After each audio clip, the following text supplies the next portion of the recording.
Hi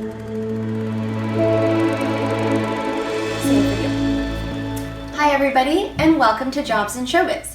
My name is Olivia Gudaniec, and today we're here with one of Toronto's top casting directors, Stephanie Gorin. That's very kind. Welcome to the show. Thank you. I'm so honored that you're speaking with me here today. So let's get to it. Let's talk about you. You graduated from Sheridan in musical theater. That's right. And then 8 years later, you opened up your own agency. I did. When did the switch happen from in front of the camera to behind? I started assisting at Mervish Productions, first in reception, and then I loved the theater, and so I wanted to do anything I could. I took a lot of classes like actors do, whatever I could that was going at the time to learn about TV and film, and I did do a couple of little parts on things, but mostly my focus was theater. So I started working with them, and just prior to going to Sheridan, I had worked as an assistant stage manager for a theatre company out of Northern Ireland, and one with the Welsh National Opera for a year and three quarters because I'd studied music. So I had that background as well, and the fellow who I went to Sheridan with said, hey, would you like to come and work with us? I did everything. I did a little ASMing, and I, was a receptionist, and then when they joined with David Mervish, my first thing in casting was to help cast the kids for Les Miserables. Oh, and wow. I worked with It's no big deal, right? Yeah. It's still pretty big. Well, it was kind of new because it was going out to all the schools, and there weren't as many agents who had kids at that time. So, we had to reach out to the community and the schools, so it was all sort of done that way. And I loved it. I was there for the whole process. And then when Lisa went on to Live Entertainment, Live Ent Garth's company, I went with her. And then Beth Russell took over for Lisa, and I stayed there for about 2 years and had a child. And when I came out, I had done a bunch of different things. I've done some acting in between those jobs and some... Always busy. Yeah, assisting, whatever. But I was really loving the casting. It was kind of a combination of all the different things that I'd done. I did some company management. I did Anne of Green Gables here as a company manager, so that was a great experience too. And I just felt like casting was a combination of everything because I got to work with actors who I loved, and I loved it when I was an actor, and the organizational skills you get from stage managing. So it all kind of came together, and I had a shot to cast Miss Saigon with Vinnie Liff had asked if I wanted to be the Canadian person on it. And so that's when I went on my own, and that's how the casting started. Yeah, so this was a welcome transition for you. It was a welcome transition. Okay. For sure. Because I know sometimes people get so one way, I only want to be a performer, and then something else comes and they're like, oh. Yes. Yeah, but here you are, you're meant to do this and you're fantastic. Thank you. So for those interested in casting, can you provide any resources or tips on how to get started in that area? You mean to be a casting director? Yes. Well, I think it's really helpful if you have taken classes as an actor, even if you don't want to be an actor, because it teaches you a lot about how they put the scene together, and it'll help you later on with directing them in the room, and when I'm going through a script, and for the most part, 99% of the time, we have to go through the script. We create the breakdown. So understanding characters and how they work, and also we pull the sides. So you look through it, and you can have a choice of 20 pages for one role, and you go, okay, well, where can I find something they can play that's really interesting, within that. So all those things are helpful, and it's especially helpful in the room, I think. And the more you know, the better your taste is, I believe. So I think that's a good thing to do. And I know some directors even take acting classes so they can understand what an actor goes through. Oh, it's definitely a good idea. So that's number one. And then and be really good on the computer, have good organizational skills, of course. Yes.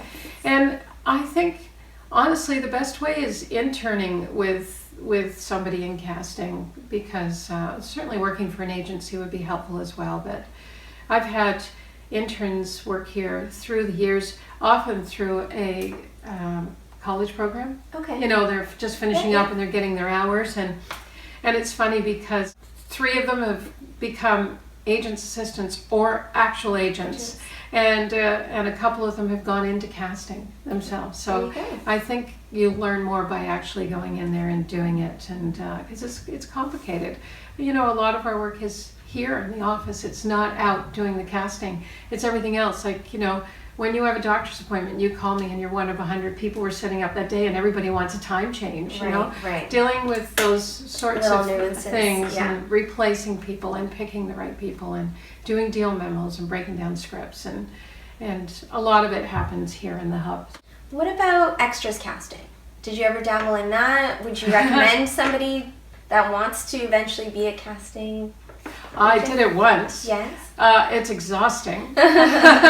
Actually, I think commercial casting is probably the most exhausting, because that's sort of day and night, and you know, you get a call at 7 o'clock, and the 20 grandmas you've set up have now become 6-year-olds, right? Oh, That happens, and they have to see so many at a time, and so putting together family groups and all of that kind of thing, and it's day and night, as you know. I found extras was the same way, because you're also putting out those call times. They don't finish till 2 in the morning. You're putting out your call times at 2 a.m. and dealing with a massive number of people.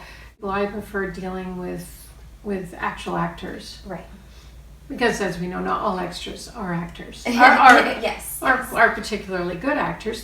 There's plenty who are good, who do it to make money on the side. There's nothing wrong with that. But there's a lot of others who do it, they retire and they decide and that's great too. It is a great way for people to make money, but... I'll definitely be doing it when I retire. Hey, I would do it when I retire, I'll tell you. Speaking of actors, what can newcomers do to impress you, Stephanie? When they come in the room, if they know the sides as best as they can. Really, no, don't come in the room trying to figure out what the part is on the page. Try to know already. Have an idea of what it's about, what they've decided that they want to do with that scene. Be friendly. I would prefer if they don't wear perfumes, because then I get blasted with that versus just trying to concentrate on what they're doing. I think it is, don't impress by what you're not costuming, and all that sort of thing. Extra stuff. No, it's not about that and overdoing the makeup and everything else. It's really about investing and committing to whatever you decide you want that character to be. Fair enough. And do you ever see actors that are not represented? I do see actors that are not represented, but for the most part, it's for theater, or it's for when I'm looking for unusual categories, or when I'm doing a big search like I'm doing for Anna Green Gables now already. I've seen 150, and some of them write in, and it's not about that. Yeah. Or if I'm looking for people who have a particular skill, like they speak Spanish or Mandarin or Cantonese, or they're of a certain age. As you get older, I'll put out for non-union, or I'll go on various social media that you do now when we're having difficulty. But there's so many fantastic actors in the city. Most of them have agents, and when you're doing episodics in films, often you have a quick turnaround. It goes out, and they're picking, and they're coming in the next day or the day after. So if I have a choice of 300 ladies, all I'm looking through with it, and many of them may not have experience, but if they have good training, I will choose them to come in, or I'll go through the agents, because it is a lot simpler for us to do it that way too. Fair enough. And if there was a job, you got an opportunity to be on set right now, what would you choose and why? But I would have the skills to do it? Yes. Director. Director? Mm-hmm. Any particular reason? I think just being in there and creating that magic that happens, and working with the actors that directly, and getting to see what you've created. Unfold, I think that's a pretty great job. I know it's a hard job, but I don't have the skills, all the skills that you would need to be a director. I don't know about that. No, I'd have to go back to school. There's too much else you have to learn about, lighting and DOPs and all the rest of it, the editing and everything else. Yes, so technical at some point. Well, thank you, Stephanie. You're welcome. And for those of you who haven't checked out Stephanie's web series, The Casting Room, I'll include a link in my bio, or just type it into YouTube, The Casting Room. Thank you so much, guys. Thanks.